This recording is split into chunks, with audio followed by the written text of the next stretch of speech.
All right, I got this comment from a colleague about the JD Vance Tim Walz debate. I'm going to read it to you and then I have something to say. I wish JD Vance and Tim Walz were the candidates for president. There was substantive discussion between the two of them. I actually was hopeful that if they were working together, we might actually get some stuff done and solve problems. You know, get back to the business of running the country and beyond the grandstanding and nonsense. This used to happen. Lawmakers used to vote across lines to find solutions. Slowly, over the last 40 years, that has consistently slowed to where we are today. That's why much less gets done than could be. All right. I appreciate that this person finally went to the trouble of turning on a device so they could learn something about JD Vance 30 days before the election. But they are depending on the debate to teach them something about the man. Mistake number one. There is only one presidential ticket that is tearing down the traditions of diplomacy and global cooperation and annihilating the rights of women to control their own bodies. And that's Trump and Vance. You can watch Vance on any of these other lowbrow podcasts that he and Trump have been currently skulking around in an effort to drum up the non-college white male bearded vote, and watch Vance openly discuss dictatorship as a means of saving this country. The polished performance in that debate was 100% snow job, right? Meanwhile, you've got Tim Walz here on the other side, a man who has lived and exemplified both midwestern and Christian values, supporting the community, providing for his neighbors, raising a strong, loving family that will emulate those same values going forward in our country. And in my opinion, characterizing both of these men equally as something we should look up to is naive and dangerous. And saying that JD Vance, a man who labeled Trump a Nazi until he was picked by Trump to court global power alongside of him, and saying that that man is a man of substance just like Tim Walz is an insult to anyone who ever took a civics class in grade school, right? Vance had one job to do last night: to not seem like a man ready to pervert this nation and all of its people, any of its people, for his own political gain. And he succeeded in doing that. I will give him that. But that is what people of the two-faced, valueless, borderline sociopathic variety are able to do so eloquently. Unfortunately, it is the only thing that they can do because it is the only thing that they care about. So what I saw Vance display on that debate stage does not represent what I have seen him repeatedly do as he endlessly promotes himself as a man prepared to undermine the traditions of this country and to make women reproductive slaves and rape the political process for his own gain. Those are Vance's true values. And you can see them on display whenever he's performing for a strictly MAGA crowd. All you have to do is pick up that same device that you watched the debate on last night and look up any other time JD Vance has opened his hairy little mouth on the campaign stage over the last 3 months. My God. That's all I have to say. I relinquish the floor. Epilogue, I am 100% correct. I think Lito might have something really good to say. Go, Lito. Well, you're not wrong. And I was thinking about this morning a lot. And I was wondering because I'd seen some of the same feedback online. And it's that Vance was like, oh, he was so good, right? Is that what you mean? Yeah, that he was good and he came across as someone who was capable and diplomatic and this, that, and the other. And the only thing I can think of to explain this is, again, the truth has been perverted and corrupted to such a degree. And also this whole MAGA thing is about corruption. And I'm not talking about just corruption like, 34 felonies. I'm talking about corruption of the soul. I'm talking about corruption of Christianity. I'm talking about corruption of compassion. They've hijacked Christianity. They've hijacked religion. They've hijacked the essence of what it is supposed to mean and what it's supposed to be. We have Christians who are now saying things like, well, Jesus was too soft.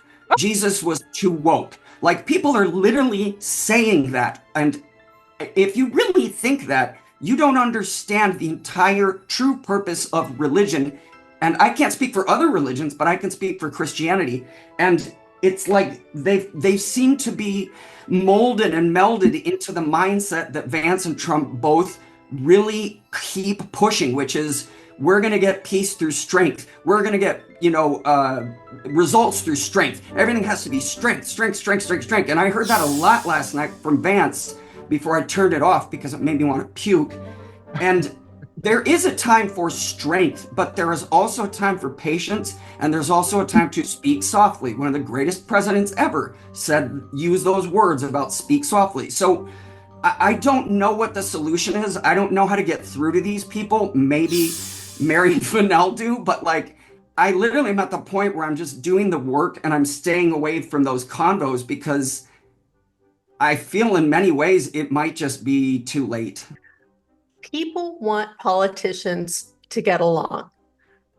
Especially right now, people want politicians to get along. Bipartisan, reaching across the aisle, that kind of thing. And by the way, Governor Walz is known for that, right? And Vance is smart because he knows everybody likes Walz, Governor Walz, everybody likes him. So you can't beat up on him. Yeah. You can't. That's just foolishness. What really surprised me was how he used triangulation. You remember that? It's when you present yourself as being above or between the left and the right, right? Essentially in the middle. You present yourself as being this calm person who just wants everybody to get along. Basically, it insulates him from being attacked, one, and it adds to this idea that he is just, as your friend suggested, oh yeah, we want that kind of a person, but we know it's a strategy, and I think we have to point it out. It is very, very easy to debate when you lie, because you can just say anything. It doesn't matter how good it sounds. You can make it sound fantastic. And most of the time he was lying. And I think that folks are so wrapped up in style that they forgot the substance of what the important parts of the debate actually were. So there were several times in the debate where maybe Walz didn't have style, but he made up for it in substance in terms of some of the issues that were really important. So when he talked about abortion, when he talked about immigration, when he talked about the Affordable Care Plan, when he talked about that, and when he asked him, can you just say that in 2020, Trump lost the race? That was probably the most important. If you didn't get anything out of the debate at all, that was the moment that everybody should have heard. And Right. It would have just taken the sheep's clothing right off of Vance. Vance And refused. I just want, for anyone who didn't see it, Vance refused to admit that Trump lost 2020. Refused over and over again. And so I think we have to go back. I think we have to go to the clips that are really important. I think we have to go back and do what Vice President Harris said. And she said, I want you to go to a Trump rally.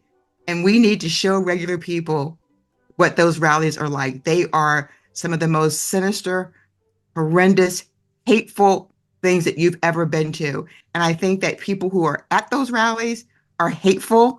And I think that they clap at some of the most vile things that you can imagine. And we need to say, after they see what those rallies look like, is this what you're talking about, guy? Because this is who this person really is. Because you think that they're this on stage, but here's who they are. Some of the lies JD Vance pushed last night. Trump peacefully relinquished power. Well, we know that's not true. Trump saved Obamacare. Did y'all know this? Those 4 years of campaigning on repeal and replace and then sending it to Congress immediately to repeal. Do you know who saved Obamacare? A Republican named John McCain, when he went like this and denied Trump the votes he needed to repeal it. And what did Trump do? The statesman that he is, he crucified the man. Oh, Vance, we're doing all we can to help preserve the health and reproductive rights of women. What the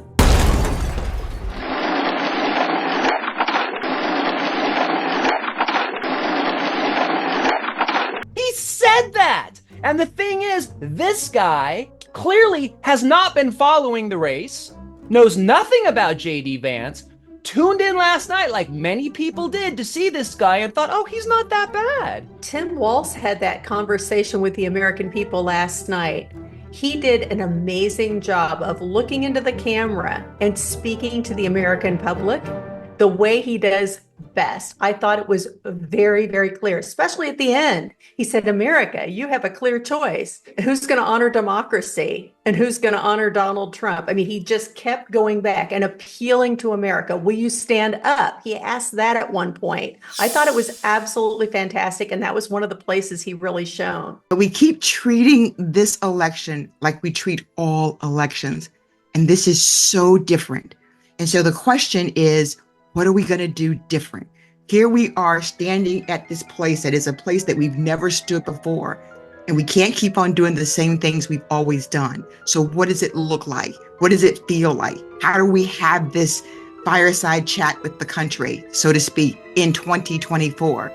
And I feel like that moment has not occurred. And so it feels like, sort of like after 9/11, there was a conversation with the country and the country reacted with all the flags and all of those things. We need to have a conversation with the country that says, if you think that a dictatorship is where this country needs to go, then there is something wrong with you. So let us tell you what that is. Because we have all of this evidence about Hungary and what has happened. We have all this evidence about Putin and Russia and what has happened. And what we need the rest of Americans to say is to look over at their brother or sister or father and say, what you're advocating for is not the country that I want to grow up in, that I want my family to grow into. And that's the conversation that's missing, because we do. I mean, if you think about the Civil War, and that's what this Heritage Group has said, this will be bloodless if the left lets it. So they are in this place. They're there. They're thinking, we're doing something really different. The question is, on our side, what is it that we're doing different to give the country the warning that it needs about the direction that we're headed?